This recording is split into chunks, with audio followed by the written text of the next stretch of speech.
Shalom saudara-saudari yang terkasih di dalam Kristus. Bersyukur atas penyertaan dan anugerah Tuhan pagi hari ini.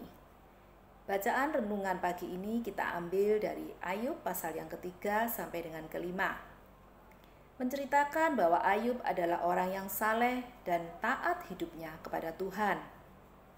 Namun meski begitu, Ayub tetap mengalami pencobaan di dalam hidupnya.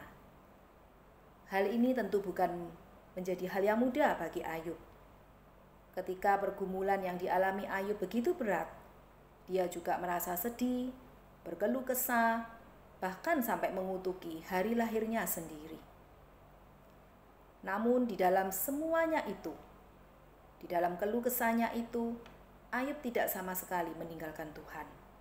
Dia menyampaikan semuanya itu, dalam pergumulannya itu, dia memohon kepada Tuhan.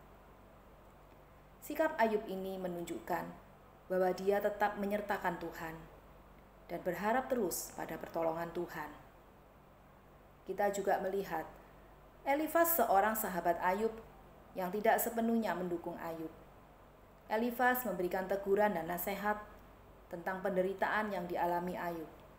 Dia menganggap bahwa penderitaan Ayub itu akibat hukuman Allah atas dosanya. Namun tidak demikian halnya dengan Ayub.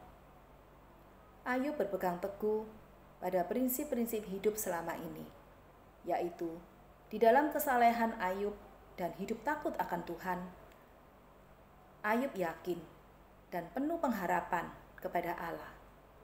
Dan Ayub juga bersabar terus di dalam penderitaannya. Bagaimana dengan kita hari-hari ini? Bagaimana dengan kita menyikapi bacaan ini? Ada beberapa hal yang bisa kita pelajari. Yang pertama, pergumulan tentunya suatu hal yang wajar yang dialami di dalam hidup kita. Namun ketika pergumulan itu menjadi berat, terkadang bisa membuat orang kecewa kepada Tuhan dan bertanya kepada Tuhan, kenapa hal ini terjadi?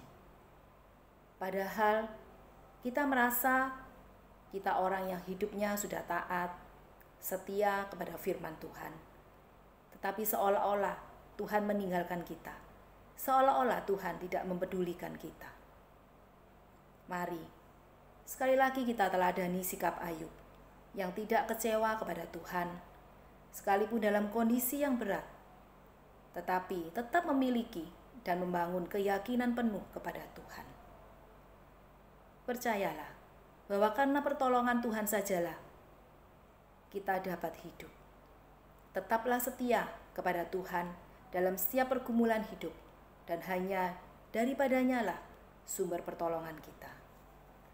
Yang kedua, mari kita bersikap lebih bijak di dalam menyikapi pergumulan orang lain. Janganlah kita cenderung mudah untuk menghakimi pergumulan orang lain. Karena di dalam salah memberi teguran kepada orang lain bisa berakibat fatal terhadap kerohanian seseorang. Berat atau tidaknya pergumulan seseorang bukan ditentukan oleh seberapa saleh, seberapa dekatnya kehidupan seseorang kepada Tuhan. Namun kita percaya, jika pergumulan diizinkan oleh Tuhan itu terjadi, percayalah, karena Tuhan itu adalah Allah yang berdaulat atas hidup kita. Dia adalah Allah yang jauh melebihi dan menyediakan yang terbaik bagi kita semua. Bukan orang yang hidupnya benar akan senantiasa hidup makmur tanpa masalah. Sedangkan orang yang berdosa hidupnya selalu menderita. Begitu pula sebaliknya, orang yang hidup dalam pergumulan ataupun dalam penderitaan bukan menunjukkan keadaan keberdosaan. Sedangkan orang yang makmur dan berhasil juga bukan karena dia orang yang selalu benar. Biarlah perenungan pagi hari ini boleh mengajak kita semua untuk lebih lagi menyikapi pergumulan dan penyertaan Tuhan di dalam setiap hidup kita. Kiranya perenungan ini menjadi berkat bagi kita semua. Selamat beraktivitas sepanjang hari ini.